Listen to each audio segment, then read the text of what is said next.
নমস্কার, আমি কৃষাণ। আমি রাকসার ইউথ গ্রুপ ওয়ে টু সানশাইনের পক্ষ থেকে বলছি। Raksha rise against child sexual harm and abuse, অর্থাৎ শিশু যৌন নিগ্রহ ও ক্ষতির বিরুদ্ধে অভিযান। রাকসা এমন একটি জোট যেখানে বিভিন্ন সংগঠন ও ব্যক্তিরা একত্রিতই হয়েছেন শিশু যৌন নিগ্রহ ও ক্ষতি প্রতিরোধের জন্য। রাকসার জোটে শিক্ষক, আইনজীবী, চিকিৎসক, মনোচিকিৎসক ইত্যাদি ব্যক্তিরা আছেন। রাকসার কাজ শিশু যৌন নিগ্রহ ও ক্ষতি বিরুদ্ধে প্রতিরোধ গড়ে তোলা কিংবা সচেতনতা বৃদ্ধি, কোথায় কোন পরিষেবা সে বিষয়ে সঠিক তথ্য প্রদান ইত্যাদি।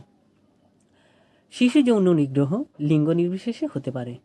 আগামী 19শে November world day for prevention of child abuse.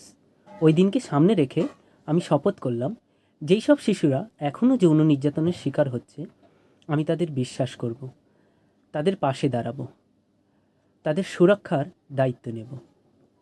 আপনি